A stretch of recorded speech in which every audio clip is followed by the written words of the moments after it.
Assalamualaikum warahmatullahi wabarakatuh. Selamat sore teman-teman sekalian dan selamat sore Bapak Imam Sofwan selaku dosen pembimbing rombongan belajar 2 pendidikan luar sekolah. Kami dari kelompok 5 akan mempresentasikan hasil diskusi kami tentang pendidikan seumur hidup di masa sekolah. Sebelumnya saya akan memperkenalkan teman-teman saya, yaitu saya Fadila Kala Zefara dengan NIM akhiran 50. Lalu ada Nabila Eka Talita dengan NIM belakang 48. Lalu ada Desi Nur Aristia dengan NIM belakang 51. Dan terakhir ada Corinta Wulan Ataya dengan NIM belakang 49. Materi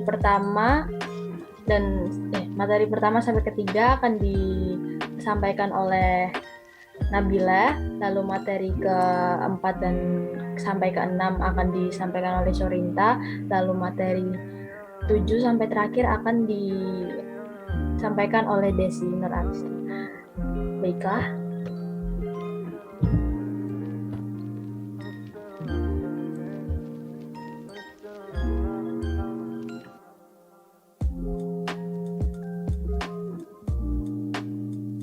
Terima kasih waktunya. Saya Nabila Eka Talita dengan NIM akhiran 48 akan membacakan slide pertama. Pendidikan merupakan modal yang diperlukan setiap manusia dengan pendidikan yang mengangkat jiwa manusia dan menghancurkan orang lain. Orang akan dianggap berharga jika memiliki pendidikan yang berguna bagi orang lain. Ini menunjukkan bahwa pendidikan berlangsung tanpa batas dari lahir sampai mati. Jadi, jelas bahwa belajar sepanjang hayat sangat nyata dalam kehidupan kita. Next slide.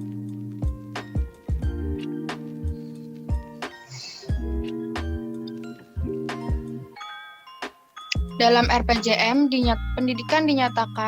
pendidikan berlangsung seumur hidup dan dilaksanakan di dalam lingkungan rumah tangga, sekolah, dan masyarakat. Prinsip ini berarti bahwa masa sekolah bukanlah satu-satunya masa bagi setiap orang untuk belajar, melainkan hanya sebagian dari waktu belajar yang akan berlangsung sepanjang hidup. Next slide. Tujuan pendidikan seumur hidup.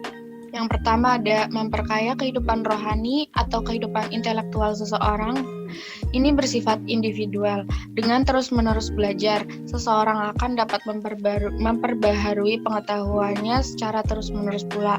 Yang kedua ada bersifat sosial. Maksudnya, suatu masyarakat dengan kegiatan pendidikan seumur hidup yang intensif dan ekstensif akan lebih membangun dirinya daripada masyarakat yang tidak mengembangkan kebiasaan untuk belajar terus-menerus. Yang ketiga ada untuk mengembangkan potensi kepribadian manusia sesuai dengan kodrat dan hakikatnya. Maksudnya itu dengan kegiatan belajar atau pendidikan seumur hidup atau pendidikan formal kita dapat menjaga diri dari cara-cara hidup yang kurang menguntungkan dan lain-lain. Terima kasih. Selanjutnya akan disampaikan oleh teman saya.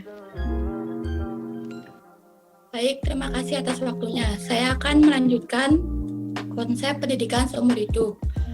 Konsep pendidikan seumur hidup merumuskan suatu asas bahwa pendidikan adalah suatu proses yang terus-menerus atau kontinu, dari bayi sampai meninggal dunia. Next slide. Pengimplikasian pendidikan seumur hidup pada lingkungan sekolah. Pendidikan di sekolah merupakan kelanjutan dalam keluarga. Sekolah merupakan lembaga tempat di mana terjadi proses sosialisasi yang kedua setelah keluarga, sehingga mempengaruhi pribadi anak dan perkembangan sosialnya. Next. Konsep pendidikan seumur hidup berimplikasi terhadap fungsi sekolah, yakni 1. Sekolah. Pendidikan sekolah adalah salah satu tangga dari keseluruhan proses pendidikan yang berlangsung sepanjang hidup. 2. Pendidikan sekolah adalah pendidikan untuk mengembangkan semua aspek kepribadian, baik kognitif dan afektif, maupun keterampilan. Pendidikan sekolah merupakan suatu sistem terbuka. 3. Pendidikan sekolah merupakan sekelompok paket belajar atau programi yang menyediakan jalur belajar dan pengalaman belajar. yang memungkinkan siswa dapat menggunakan hasil belajarnya untuk belajar sendiri atau self-learning dan membina dirinya sendiri atau self-direction. 4. Tujuan pendidikan sekolah tidak hanya menguasai bahan pelajaran, tetapi dapat menggunakan apa yang telah dipelajari itu untuk maupun belajar sendiri dan membina diri kapan dan dimanapun juga. Slide selanjutnya akan dibawakan oleh teman saya, Desi. Baik, terima kasih atas waktunya. Saya akan melanjutkan materi selanjutnya. Konsep pendidikan seumur hidup berimplikasi terhadap tujuan sekolah.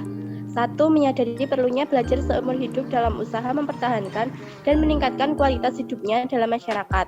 2. Meningkatkan kemampuan belajar atau educability.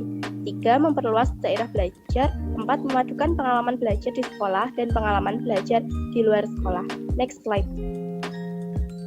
Nah, pendidikan seumur hidup merupakan proses pendidikan yang terus-menerus atau continue. Dengan pendidikan seumur hidup, diharapkan masyarakat mendapatkan pengembangan diri dalam dirinya. Hal ini searah dengan tujuan pendidikan seumur hidup, yaitu mengembangkan potensi manusia sesuai kodrat dan hakikatnya, dan juga berdasarkan proses perkembangan dan pertumbuhan manusia bersifat dinamis. Terima kasih. Sekian materi yang dapat saya sampaikan. Saya kembalikan ke moderator. Sekian presentasi dari kelompok 6. Jika ada kesalahan dan kekurangan, maka kami mohon maaf yang sebesar-besarnya. Terima kasih. Wassalamualaikum warahmatullahi wabarakatuh.